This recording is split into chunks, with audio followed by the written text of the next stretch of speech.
Okay, go ahead and get started for the second half of today. Let me recap just a little bit. We talked about Bayesian inference and the process, the formulas, and then we went through examples of at least the first four parts of this slide here. So a little bit on the process, the aleatory models representing those things like Poisson binomial, prior distributions that represent the parameters before we update them. We observe data then that goes into our aleatory models. Run Bayes theorem. Step 4, we get a posterior distribution. Yeah, so we've gone through an example, and again, we'll go through other examples repeating this process. So let's look at what are called conjugate calculations and why they're called conjugate. And to do that, we'll go back to our loss of offsite power example. And in that example, remember we had a frequency of losing offsite power, or lambda LOSP. We had the probability that a diesel generator fails to start, PFTS. The failure rate of a diesel generator fails to run, or lambda FTR. If we're going to go through the 4-step process for each of these, let's just go through the process. So we need an aleatory model for those 3 parameters. The models I've chosen here, the Poisson binomial and the Poisson, are sort of our go-to models. Poisson represent things occurring in time. Binomial represents a change of state kind of a process. And those, the Poisson binomial are by and large the most common probability models that we use for typical PRA, especially in things like facility risk, nuclear power plant risk kinds of models. So we have one of the 3 things we need. We have the model, but we still need priors and data associated with these. In terms of the data, in terms of prior, let's talk about that. So the prior distributions, again, we talked a little bit on the temperature sensor that there may be handbooks out there or people have collected information related to the things you're looking for. So for example, there are handbooks in terms of initiating event rates, such as loss of offsite power. The new reg CR 6890 is an example. It's an old one. It's not really used anymore, but that would be an example of a place to go to find information related to different kinds of initiating events. The probability a diesel fails to start. Again, there are databases. In this case, there's a journal paper that looked at failure rates for different kinds of reactor components. Again, that was from 2003, a little old. We've updated the information, of course, since then, and then using that same data source, IDE from 2003, for the fails to run of the diesel generator. Again, these are just examples of my hypothetical parameters at my hypothetical plant. So don't take these values as what you should use for your nuclear power plant. Your processes will be similar, but the data sources may be a little different. They'll definitely be updated. So what these distributions look like then. So the loss of offsite power is, if you grab that new reg, it says, loss of offsite power is a gamma 1.58, second parameter 43.96. This is a gamma distribution with 2 parameters. Again, it's sort of like if you're familiar with a standard, a normal distribution. Normal is the distribution and it has 2 parameters, usually a mean and a standard deviation. Most distributions have 2, some have 1, some have 3 or more parameters, but it depends on what the distribution is. Oops. The probability the diesel fails to start from this journal article says it's a beta first parameter 0.957, second parameter 190, and so on. So I have these 3 things plotted. these are our starting points. These are the green curves, but we're going to update the green curves in our example. So for example, the loss of offsite power is a gamma 1.58, second parameter 43.96. And what it looks like if you plot that is this red curve here. Second one, probability diesel fails to start is a beta 0.957, comma 190. So it's this red curve here. And I've just shaded the area under the curve so we can see it better, but it's really the red curve is the probability density function. When we integrate over that function to get the probabilities, that's where the green area comes in.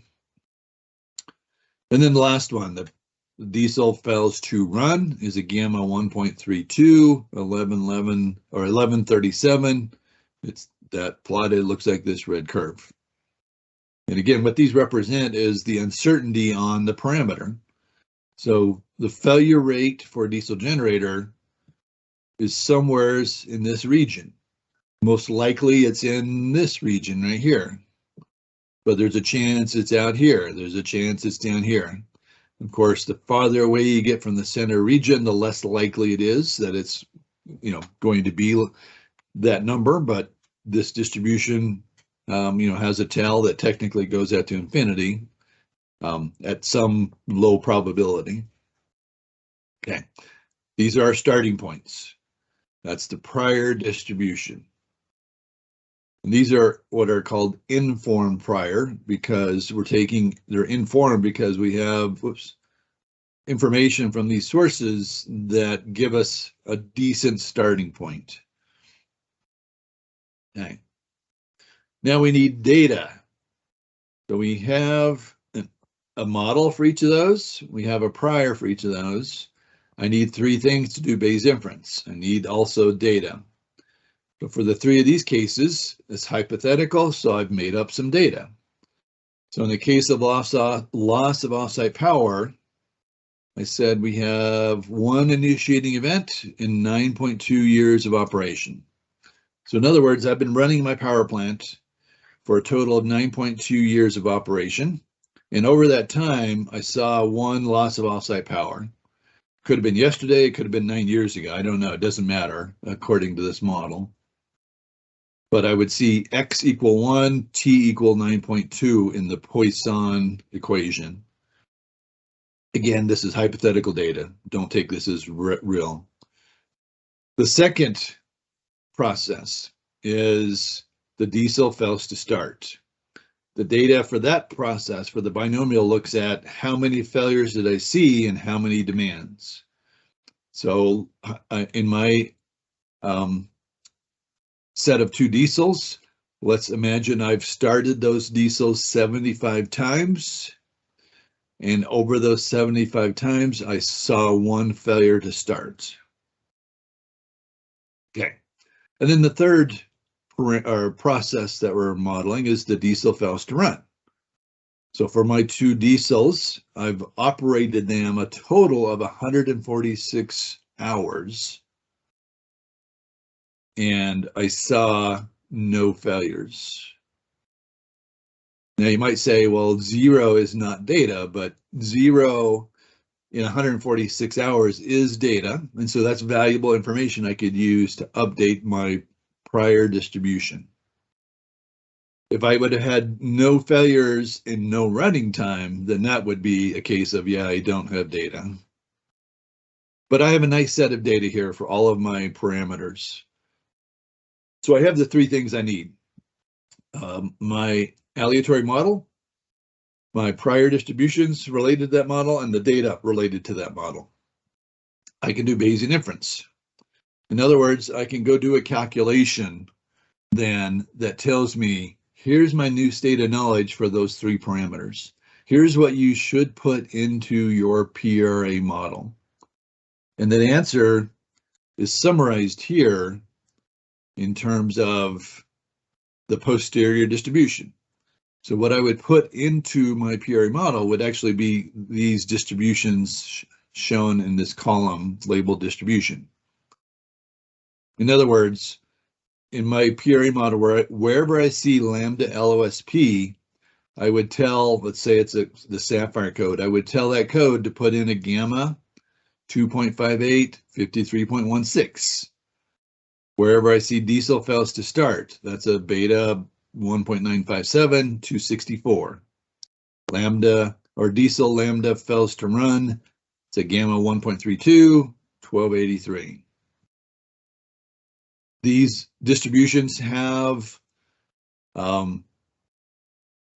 characteristics such as a mean value.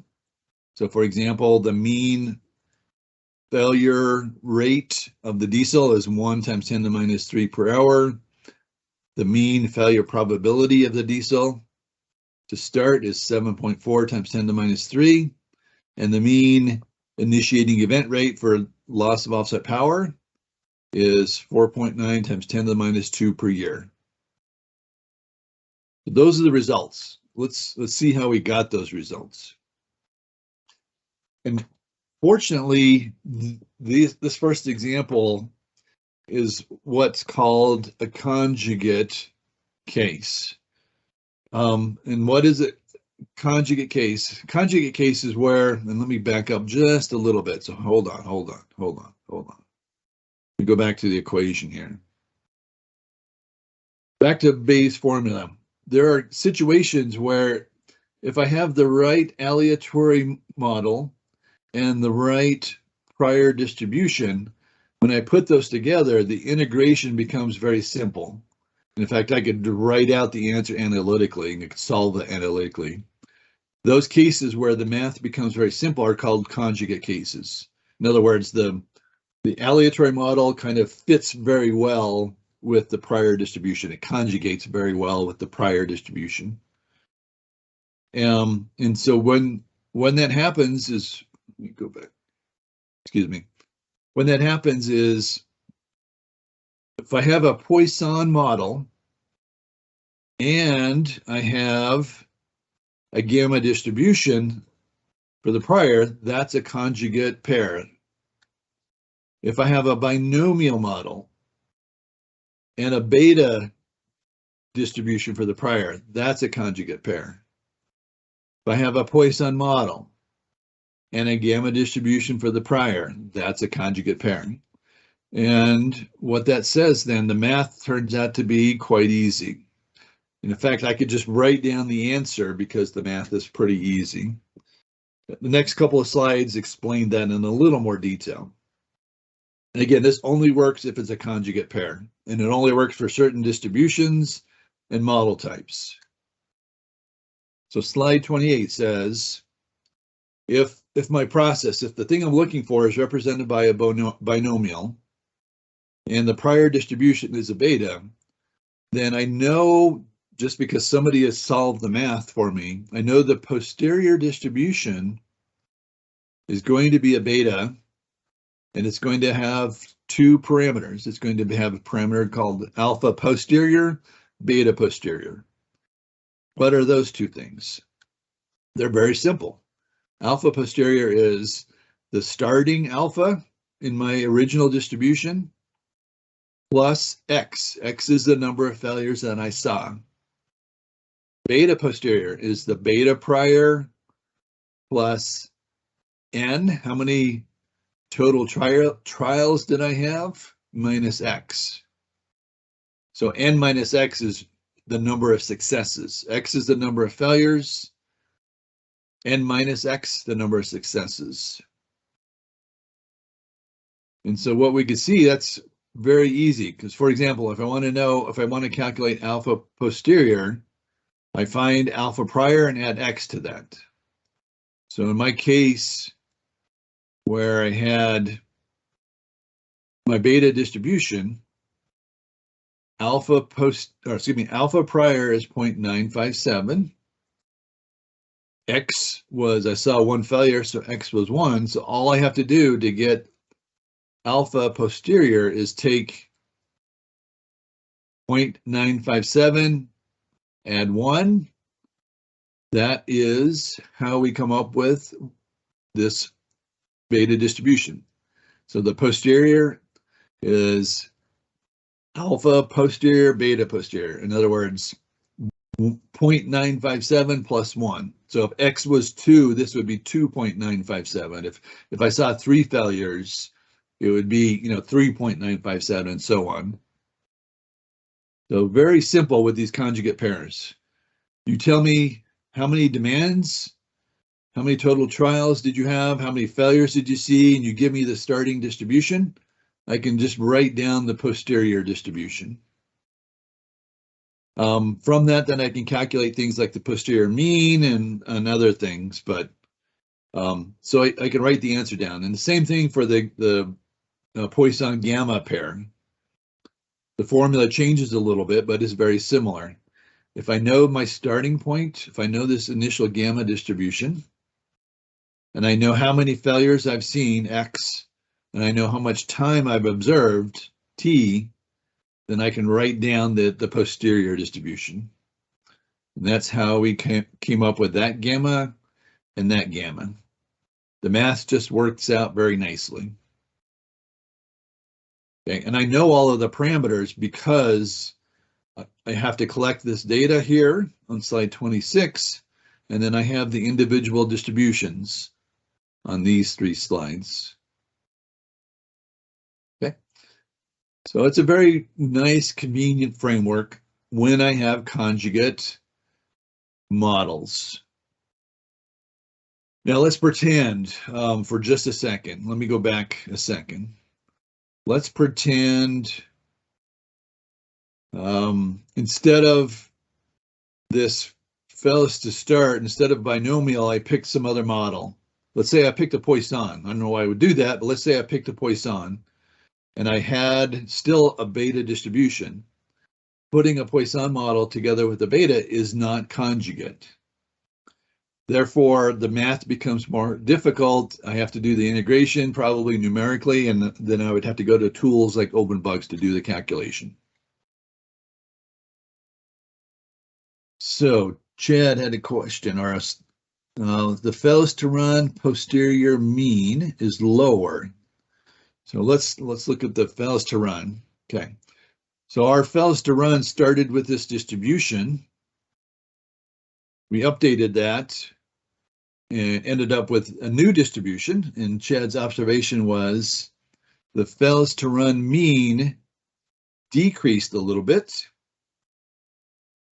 We started, so the prior mean was 1.2 times 10 to the minus 3. We updated that with the data we have, which was 0 failures, and we lowered the mean a little bit. Yep, and the reason, as Chad pointed out, was that because we have 0 failures. And that's actually, that point is the same point here on slide 29. The starting point, the prior, posterior, you have 2 different means. And the posterior is kind of a weighted average, if you will. If you take what's called the maximum likelihood estimator and the prior mean, the posterior is going to be kind of those 2 extremes, if you will. In this case of the fellows to run, the MLE is just the number of failures divided by time. So we saw 0 failures. So the MLE is 0. When we know the failure rate can't be 0, but the maximum likelihood estimator says it's 0. The prior mean was 1.2 times 10 to the minus 3. So if you take the average of 1.2 times 10 to the minus 3 and 0, you'll start to lower the mean value. And so it's kind of like this idea of a weighted average between just using the data versus using the Bayesian inference updating process. Okay. So again, we have 2 conjugates we're talking about here, either binomial beta or Poisson gamma. Okay. Very simple. We also have a tool that we use as part of this class. We've put together something called the distribution summary worksheet. And let me show you what that looks like. I'll actually bring it up. think you can see that. This is just a tool that we put together to teach some of these probability classes. But we have the conjugate cases of Bayes binomial or Poisson hard-coded here, because again, it's a simple formula. We can just put this in an Excel spreadsheet.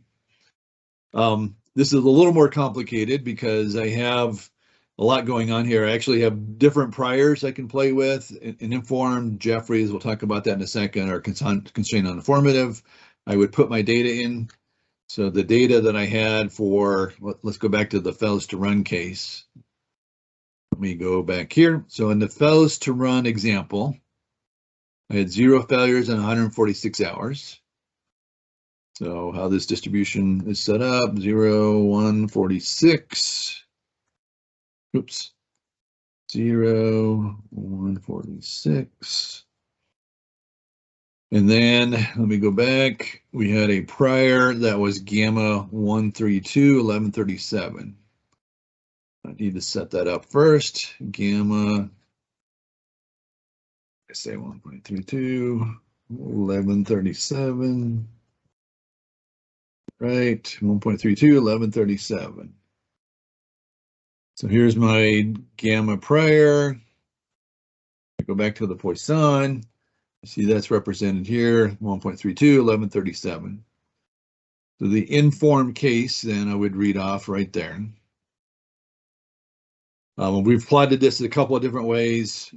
This is called, this first one here is called the Band-Aid plot, where I have the posterior using the informed prior. Again, this is the informed prior section, just focus on that. It shows the 5th percentile, 95th, the 20th, or 25th, excuse me, 75th, and a mean value. Also, we can see the update. The prior distribution is the red curve. So that's this one there. The dotted curve is the updated posterior, and you notice it doesn't change very much. And we kind of saw that in this table. The distribution for fails to run didn't change very much. Okay, so just another tool that we use.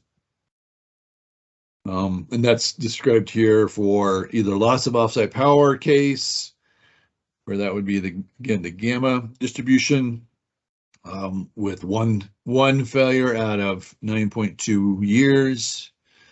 The fails to start, that was a beta prior 0.957, 190 shown there. And we saw one failure out of 75 demands. Then lastly, the case that I just ran through.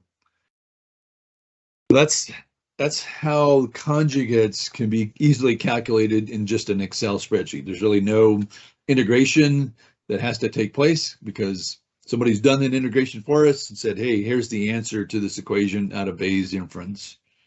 And then the next several slides just go through and show the prior red versus posterior in either the initiating event, the fails to start, or the fails to run cases. Okay, and same thing with the bar or the Band-Aid chart. For example, the fails to start prior is listed here, the posterior listed here. Shifted a little bit to the right. We saw one failure in the case of the fails to start. So this one moved a little bit to the right as opposed to the fails to run, which we saw 0 failures. This one moved a little bit to the left. Okay. There's also a calculator that I need to update this. I believe this is actually EL now. Called a RADS calculator. If you search on RADS NRC-INL, you'll get to a online calculator that does these calculations very similar to what we're showing here.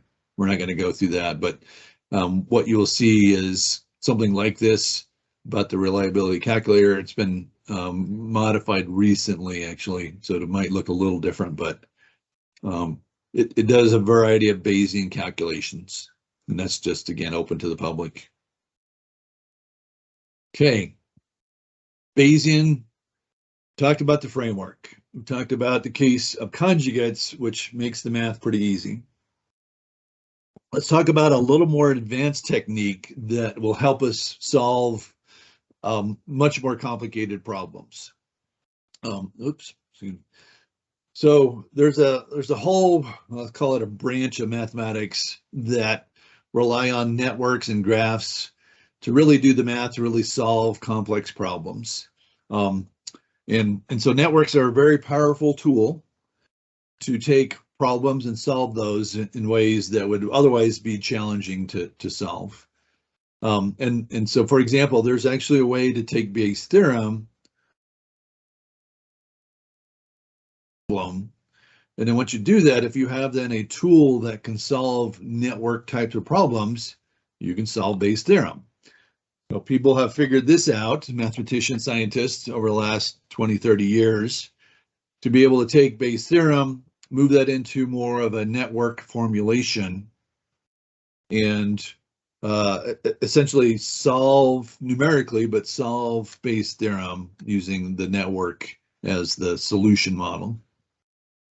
And how this works is we just give the equivalent here on 38. We're not going to talk a lot about this, but so the equation for Bayes' theorem looks like this, where we're looking for the posterior distribution for some parameter. We just call it theta in this example, but we're looking for theta given some evidence E. We have the likelihood function, we have the prior on theta, and then we had the normalization constant where all of the messy integration comes. Well, we can write this as a network diagram. And let me kind of start with the evidence and kind of work back a little bit. So I'm going to go to the kind of the lowest most node in the diagram and work my way back to the other nodes. And in short, a network is essentially arcs and nodes. And so you relate one thing to another through an arc or an arrow. And then the node itself represents something. It could be a formula, it could be a value, it could be whatever, but just a general approach here. How you look at the network is you would say, okay, this evidence, the evidence is the things we see. So in the case of the diesel generator fails to start, the things we saw was the one failure out of 75 demands. So what would really go into the evidence node is, in the case of the diesel fails to start, would be, what did we see? We saw one failure and 75 demands. Okay, so I populate that node using the observed values, 1 out of 75. But what I know is that I'm going to try to find a parameter, in this case, for fails to start. The higher, and it's just called theta here, in our example we called it PFTS, but in the general notation, theta, or the probability of fails to start, the higher the fails to start probability, the more failures I will see. Conversely, the lower the fails to start probability, the fewer failures I will see. In other words, there's a relationship between theta and the evidence I will see. There's a relationship between the probability of fails to start and how many fails to starts do I see. And so we have then an arc here that we say there's a relationship between this parameter, fails to start, and what I would see from the process. And really what's behind then the arrow is the likelihood function. How likely is it to see 0 failures given theta, or the fails to start probability? How likely is it to see 1 failure? How likely is it to see 2 failures, and so on? So there's a mathematical relationship that translates the fails to start probability in what we actually see. And so we have most of what we have, or most of what we need, right in the green circles and this single arrow. We have a mathematical relationship that says the fails to start parameter influences the number of failures we will see. E. We have a likelihood function that helps us describe that process. The only thing we're missing then in terms of Bayes' theorem is, what do we know about the theta? What's the probability distribution on theta to begin with? And then that's this lastmost node here, where we would impute or put in the prior distribution on theta, which again, in our case, is probability that the diesel fails to start. So in other words, I have a nice mathematical compact way to translate Bayes' theorem into a network diagram. And I could do that for any kind of model I care to put into the Bayes' theorem here, which says if I can solve these theorem, and that's what most of the analysis tools nowadays do, is kind of, in terms of Bayesian analysis, represent the equations in some kind of formulaic approach like this. One of the tools, and this is not the only tool, of course, but one that I personally like and I use a lot, is called OpenBugs. It was developed specifically to solve Bayesian inference problems like this, specifically to handle network diagram types of problems where you set up the problem, where you define all of these relationships, define what's in the nodes, define the likelihood functions, and so on, and then let the computer go through the numerics of how to solve the network. Okay, so if you look at OpenBugs and the predecessor WinBugs, there is a lot of information out there.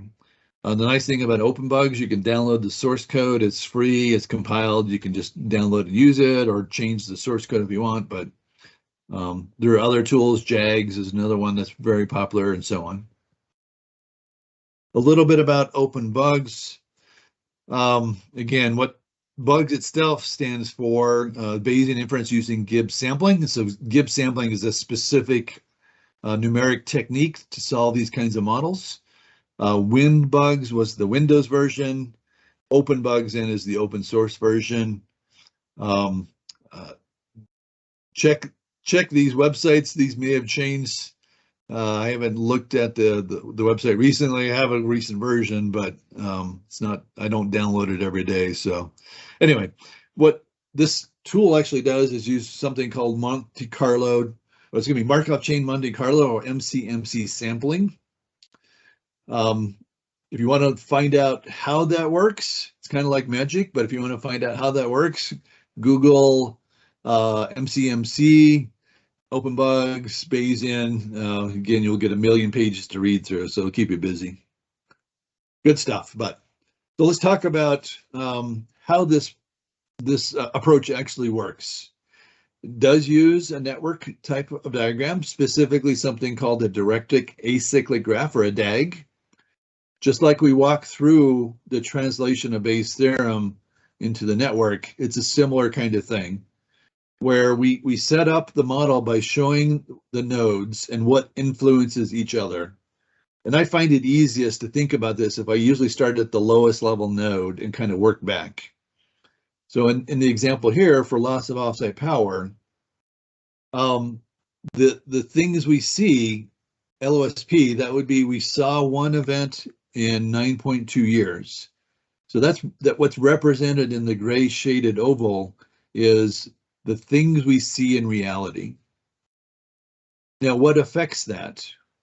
Well, in case of OpenBugs, we're going to have a Poisson model, the likelihood function. OpenBugs parameterizes the Poisson model using a parameter called mu. In what we were doing earlier, we were kind of breaking that up into two things. We were breaking it up into lambda times time. So if you go back to my page that had the Poisson equation on, you would see I wrote that Poisson out in terms of lambda times t. OpenBugs does a slightly different version of that. They don't use lambda times t, they just use something called mu that represents lambda times t. Slight complication, but so the rate, so think about it, the rate of initiating events obviously affects how many initiating events you're going to see. The higher the rate, the more initiating events you will see. The longer the period of time you look, the more initiating events you'll see.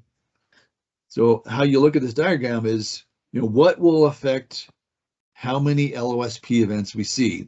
That's this node and then the arc. What's going to affect that? Well, what's going to affect that is the rate, which I call lambda.losp, and the time, which I call rx.years. These are just variables that I put into my network model. And I could call these variables anything. I could have called it just lambda or L, could have called this just T. But anyway, putting descriptive variables is good when you come back to these problems years later. The rate, the time affect the outcome. And we just have a deterministic node that puts those together. So lambda times T is our definition of mu. And mu then is an effect on the outcome. Okay. Now, when we go to run open bugs, and we're just going to illustrate that, you have 4 parts in the script. And so this is a little more complicated than using Excel. It's like a programming language. You have a section where you set up your model and define the problem. You have a section where you'll then have your observed data. You may or may not, but typically you'd have a section where you have to define your initial values. If it's an easy problem, a lot of times you won't have to set up initial values for the numerics. Many times you will. It just depends on the details of the problem. And then you can have comments all the way through. But okay, so let's look at what a script would be then in open bugs. So think about it at this point. So we've solved the loss of offsite power 2 ways already. We solved it using the conjugate equations on some of the early slides where we could just write out the answer. We solved it by putting those equations into Excel where I could then just type in numbers and press the button and get the answer out and get nice plots. We're now going to solve it using a third approach, using open bugs. This is a numeric simulation approach. And so you might ask, well, we already have 2 ways to solve this. Why do we need a third way? I'm glad you asked, because the answer is, in open bugs, we're able to solve conjugate problems plus non-conjugate problems, where that would be much more difficult to solve non-conjugate problems in Excel, because I'd have to set up some kind of numeric integration scheme, and it becomes harder. So the nice thing here is I have a tool that is able to handle easy problems and hard problems all at the same time, and we call it open bugs. Okay, so let's talk about the problem then. A loss of offsite power. We said we had an industry prior that was a gamma 1.58, 43.96. That was the green curve, the prior distribution. That's what we claimed we knew before we collected any data. Came from a new reg report. We operated at my facility. I operated for 9.2 years and I saw 1 event. So that's the real world evidence. That's the data. I need to set up these things, the 3 things in open bugs. So I need to be able to set up my aleatory model.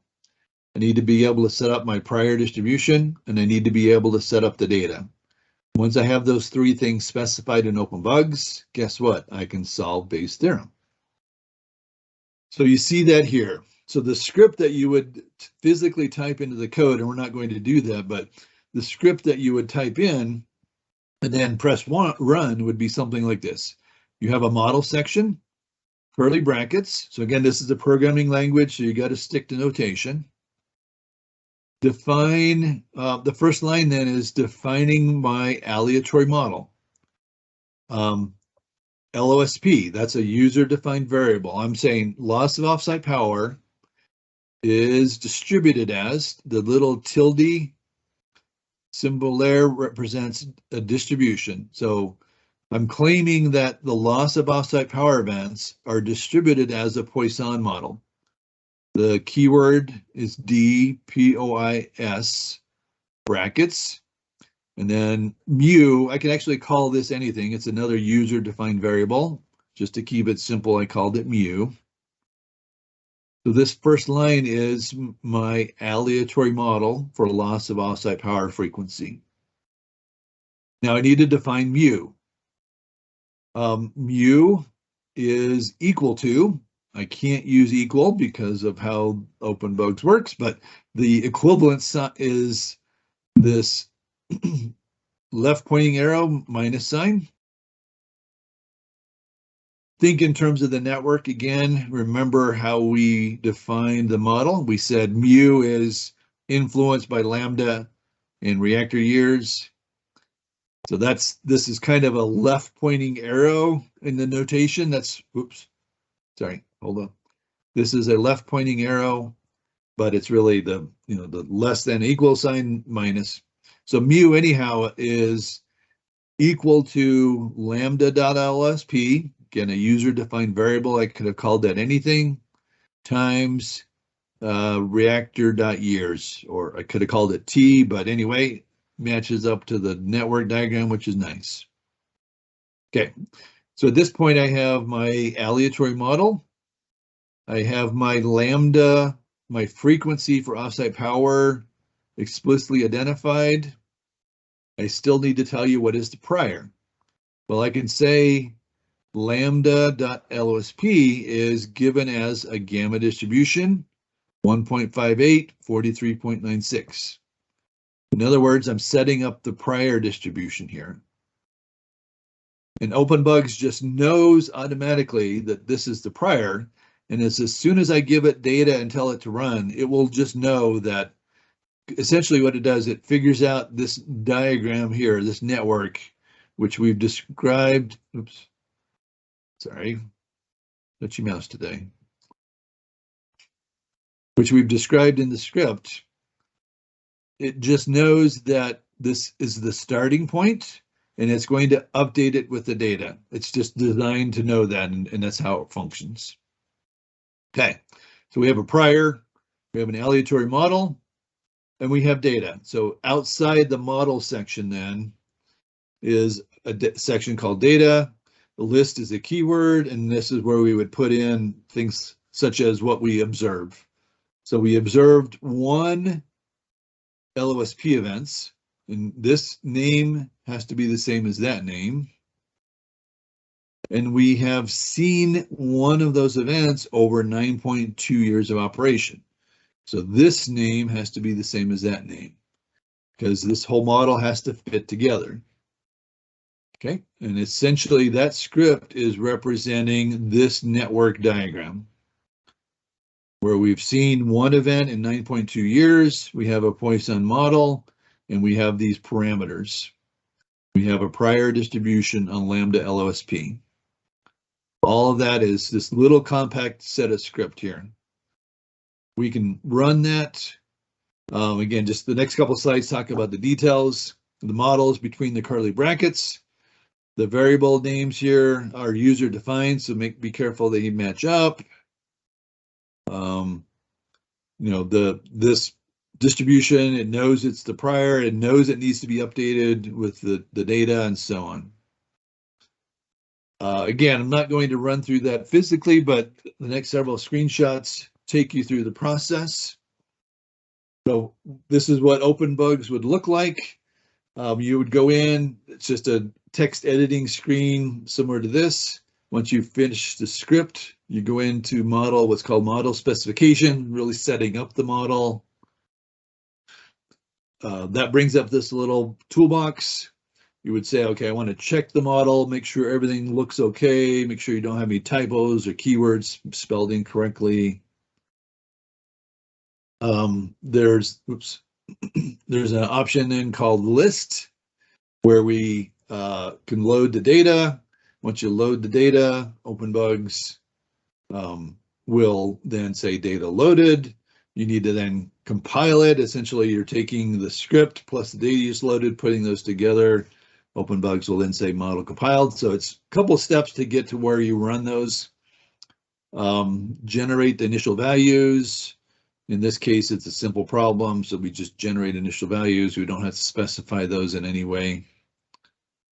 After you set up the model, then you would go to, there's an option called Inference and Samples. This is where you then really start doing the Markov chain Monte Carlo. And again, I'm going through this fairly rapidly, but there are a variety of tutorials and help guides on open bugs and how to use that. So a lot of information out there. Once you start to do the Monte Carlo or Markov chain Monte Carlo, then you have to tell open bugs what to keep track of. It won't automatically just keep track of all the variables. So for example, we would want to go in and tell it to keep a sample. It's called a sample monitoring tool, but keep track of lambda.losp. Because what we want to find out is, we know the prior, but we want to find out what's the posterior. And again, some details here. We throw away some of the initial samples because they may be not really relevant. So there's an option called beginning, says throw out the first X number of samples. I throw out typically the first 1,000 for these kinds of problems, which is not an issue. Open bugs runs very quickly, so 1,000 samples is just a second. Whoops. I would then tell it to, okay, I'm going to keep track of this by clicking the set button, and then go into back into model update.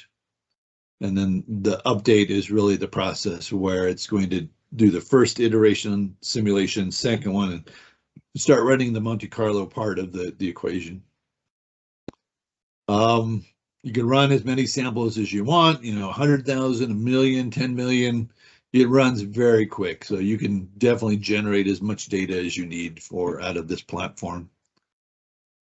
You would just click update. It would go through the calculation. Doesn't take very long, but what you would see then is a variety of ways to get out information. So you can have it put out percentiles, things like the 5th percentile, 50th, 95th.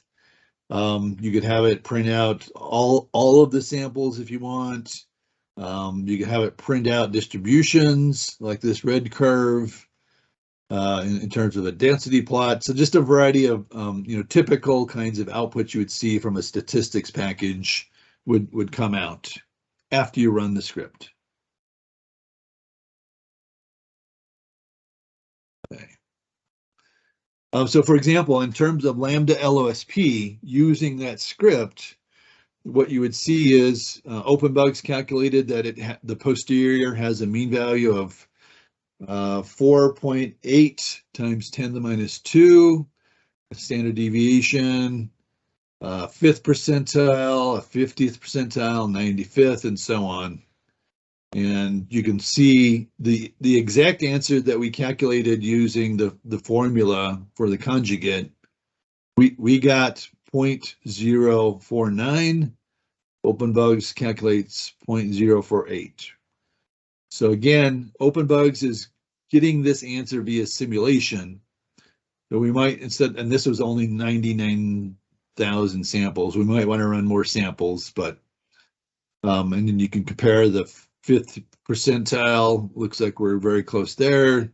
95th percentile, very close there.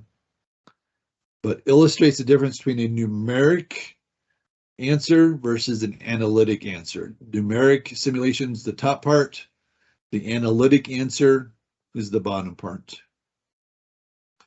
But again, the nice thing is we have the ability to run simple problems or complex problems. Okay. If you want to look at the fellows to start for the diesel generator, the network model for that would look like this, where we would see some number of failures of the diesel out of some number of demands, X and N. What affects that is the probability of diesel failing to start. So the unknown parameter here is PFTS.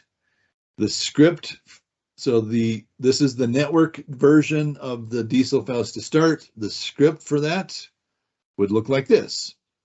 So what has changed? Not a whole lot. The only two things have changed is the aleatory model is now a binomial, or a d-bin with parameter f, or excuse me, parameter p and n, so two parameters. And then p is the probability of failures to start. We have to specify a prior. Our prior was a beta, and we had two parameters, 0.957 and 190. So you can see instead of typing in the numbers, go back, whoops. Instead of typing in the numbers directly for the prior, we can set those up as a variable, the user-defined variable, and put them in the data section. Again, a scripting language. Okay, and when you run this, then you'd get an answer very similar to what we calculated for the conjugate case. Okay, so this is roughly the halfway point, which is good because we're roughly halfway done. We have a couple minutes before we have to break, but we will stop here on slide 57. And we will pick up here tomorrow at 8 o'clock Idaho time. So there was some chat, some text in the chat talking about some of the case studies. Any other questions though?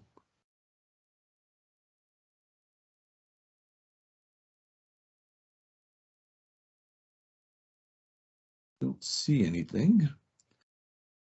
Okay, so I'd just like to thank you for your participation today, and hopefully I'll see everybody again tomorrow. We'll close this out tomorrow morning. So have a good rest of your day or night. Thanks, everybody.